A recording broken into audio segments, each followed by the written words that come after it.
Body bags where horror lies.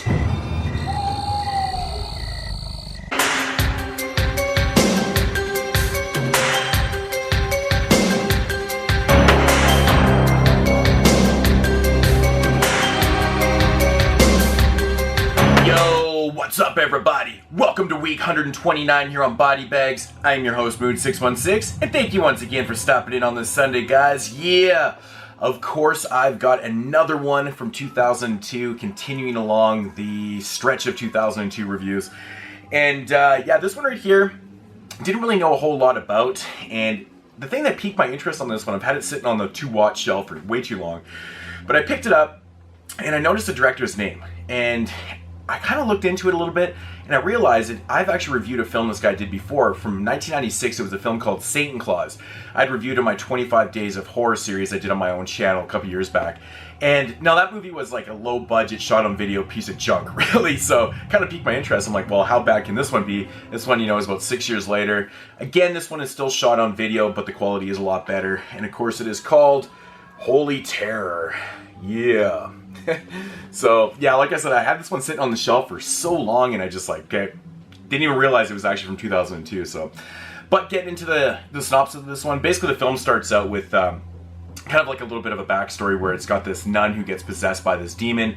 She ends up dying, jumps forward into the present time where the story follows this young couple who are renting this whole house off this landlord. And he's kind of an evil landlord. He's got an agenda, of course, for these people. So he lowers the rent to a very minimal price so they can afford to move in. And of course, upon moving into this house, they invite some of their friends over. They start partying and drinking. The Ouija board gets brought out, and they conjure up this killer nun killer, and they start getting picked off, of course, one by one. And that is basically the premise of the film right there.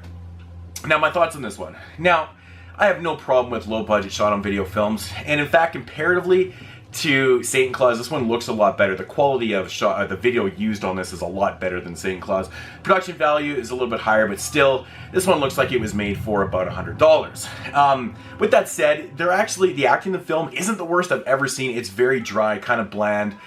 Feels uninspired at times, but you know, I've seen low-budget shot-on-video films with way worse acting than this one. It's kind of funny. But the premise of the film is just very, very simple. You know, it's got one of those very simple type things. And I think they kind of underutilize the whole idea of the killer nun and stuff. They don't really show the killer a lot in this one, and it's kind of a shame because the killer is creepy as hell looking. Like, the killer nun looks fucking fantastic in this.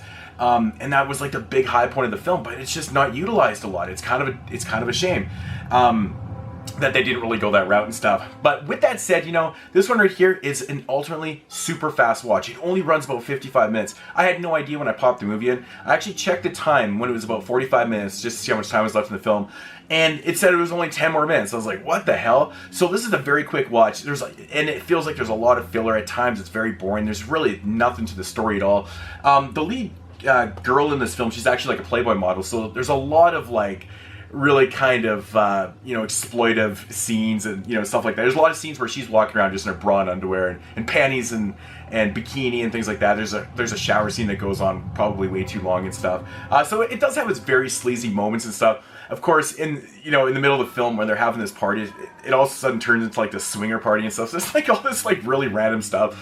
The landlord ultimately shows up at this house. He starts partying with them and things, and it's just kind of one of those watches where you're like, hey, this is really not that exciting at all. Not really a whole lot going on. And so, of course, when the people start getting picked off one by one, and that picks up about, like, you know, 45 minutes of the film. There's 10 minutes left. There's not really not a whole lot that's happened before, and it just ultimately ends. But it's very disappointing because the kills are not that good. Like I said, you know, the nun does look pretty cool, but you don't really get to see a whole lot for reasons. And yeah, it's just not really a great film at all. You know, there's a decent story here if this was like a full-length film kind of thing and kind of utilized the nun and stuff like that a little more, but ultimately not really a whole lot to say about this film. There's just really not a lot of film here. I was just so shocked that this movie is only 55 minutes long. It's not very often that you pop in a film and it's that short. It's very strange. One thing that was really bugging me about this film, though, you know, besides like the low budget shitty acting and stuff and like the really bad dialogue, which you're always going to get in these type of films, which wasn't really a problem for me. I found it kind of entertaining.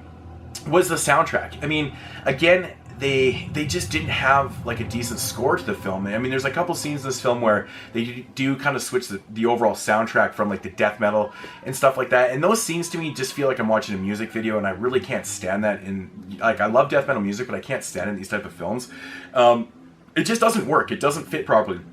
You know, the synth scores and the organ scores and stuff that they use a couple scenes in here work a lot better, and it actually creates a little bit better atmosphere. But metal soundtrack and things like that, just it doesn't cut it at all. It feels just out of place and feels very music video-y and stuff, and just not that good. So but yeah, you know, there is a decent film somewhere in here. It's just not here. If I had to rate this one, I'm going to give it about a 3.5 out of 10. Just really not a lot to say about this one. Definitely better than Satan Claus, production value, even story-wise. But yeah, this one just really lacked in kills. I mean, you got potential to have a lot of, I mean, there was kills, there was just really no blood and gore. The kills weren't that exciting at all. They don't really show anything, which is, you know, a big bore when you're watching technically a slasher film. So, but yeah, The Holy Terror, can't recommend this one. Not a good film whatsoever. Yeah, from 2002. So scraping the bottom of the barrel for our 2002 show on the podcast right now. But what can I say, man? Anyways, guys, I'll check you next week in week 130. Peace out, homies. Sometimes even your beliefs cannot save you. Same goes for watching this film.